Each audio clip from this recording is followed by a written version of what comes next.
చేస్తున్నావు? కూరగాయలు చేస్తున్నావా? నాకు తెలియక అడుగుతాను, ఎన్నాళ్ళేలా మగరాయిలాగా ఉద్యోగం చేసుకుంటూ ఊళ్ళో పడి తిరుగుతావు? పెళ్లి చేసుకొని సావే. అసలు పెళ్ళంటే ఎంత మధురమైన అనుభూతో తెలుసా? భర్త కోసం ఉద్యోగం నుంచి ఎప్పుడెప్పుడు వస్తాడా అని ఎదురు చూస్తూ. వంట అయిందా? తగలాడుతున్నాను కదా, ఎందుకు అయిందా అని అరుస్తున్నావు? నా ప్రాణానికి తగిలాడు ముద్రష్టపడు. ఎప్పుడు ఆఫీస్ నుంచి వచ్చి కుంభాలు మెక్కడమే కానీ ఎంత కమ్మగా ఉండేవని ఏ రోజు చెప్పలేదు. నా కర్మకాలు చేసుకున్నావు. ఏం చెప్తున్నానే? పెళ్ళి. పెళ్ళంటే ఎంత మధురమైన అనుభూతి తెలుసా? భర్త కోసం భార్య, భార్య కోసం భర్త. చెయ్యి కొంచెం నొక్కుతుగా.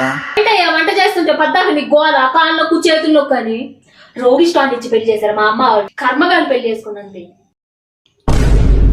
ఏం చెప్తున్నాను నీకు? పెళ్ళి. ఏం చెప్తున్నానే?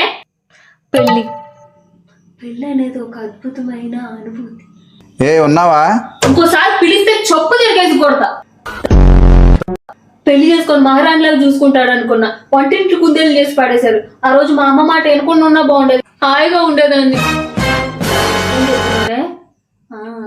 పెళ్లి అయినా ఈ కాలం పిల్లలకి ఇది ఫ్యాషన్ అయిపోయింది. ఒంటరిగా బతకడం, ఎవరి ఖర్చులు పెట్టుకోవడం. ఇంకోసారి పిలిచావనుకో కత్తి పెట్టి కొడతానా. ఏం చెప్తున్నానే? పెళ్ళి. పెళ్లి చేసుకోవే. నేను చూడు మా అమ్మ మాటని పెళ్లి చేసుకున్నా ఎంత హ్యాపీగా ఉన్నాను. పెళ్లి చేసుకోమ్మా. సరే అమ్మా చేసుకుంటాను. ఇది ఇలా మా అమ్మ మాట వినాలి. నేను మా అమ్మ మాటని పెళ్లి చేసుకుని ఎంత హ్యాపీగా ఉన్నాను చూడు.